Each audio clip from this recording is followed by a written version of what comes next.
I wish you good health, dear Ukrainians.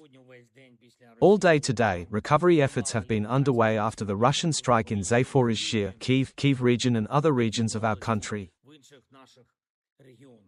The majority of the hits were on ordinary residential buildings and civilian facilities. More than 80 people were injured. Sadly, 4 people were killed, including 1 child. My condolences to family and friends. In Kyiv, among the affected facilities is the Zaporizhzhia Institute. It is an institute of cardiology, one of the leading medical institutions in our country and our entire region in Europe. There are 2 people dead there.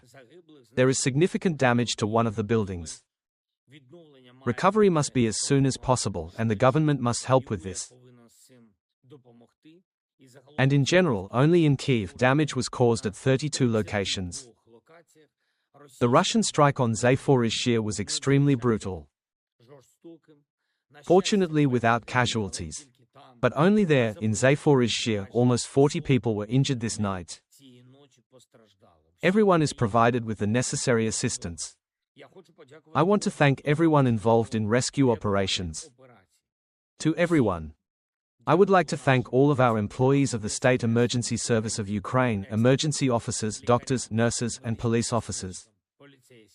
Thanks to the utility services. There were also Russian strikes on energy facilities. And this, unfortunately, is already a traditional Russian tactic. Russia is once again trying to hit Ukraine with a blackout this year. In fact, during these weeks, while the UN General Assembly was taking place, Russia literally used every day, every hour to strike Ukraine. Extremely treacherous strikes. And this is what defines Russia. What they do, not what they say or send out as signals around the world.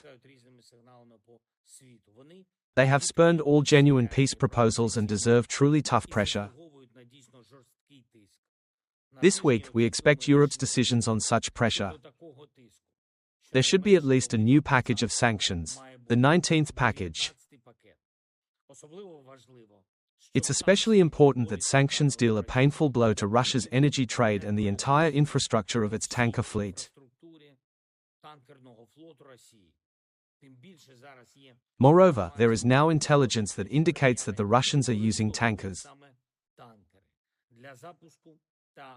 to launch and operate drones against European countries.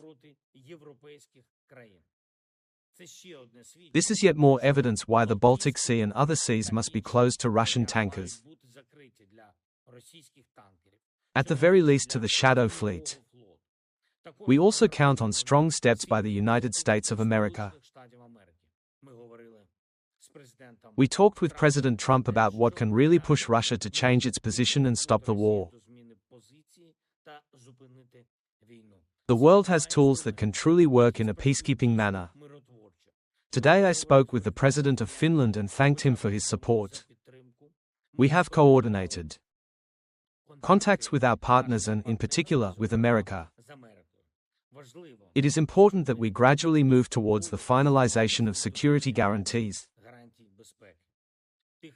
Those things that can help end this war and deter Russia from any other aggression. I also spoke with the Prime Minister of Norway about today's Russian strike. There were more than 500 drones, of which about 350 were Shaheds, and 48 missiles, including 2 aeroballistic ones. That is why air defense is invariably the first priority for Ukraine. Thank you to the partners who help. Norway is among them. This is one of our strongest partners. Thank you, Jonas. I spoke today with Mark Rutte, NATO Secretary General, among other things, about our Pearl program. The program works. It helps very actively. And this is precisely the program that allows us to purchase American weapons using funds from partners in the alliance. And these are such things as missiles for the Patriots, missiles for the HIMARS, already in Pearl. There are 6 states that have provided funds: Netherlands, Denmark, Sweden, Norway, Germany, Canada. 6 more countries have declared their readiness to join: Lithuania, Latvia, Estonia, Luxembourg, Belgium, and Iceland. Thank you all. This is what really helps. We will be working together with our European friends this week to implement the agreements on air defense as quickly as possible. Russia will definitely be responsible for everything it does. Thank you to everyone in the world who helps Ukraine, our people, our state, our independence. Glory to Ukraine.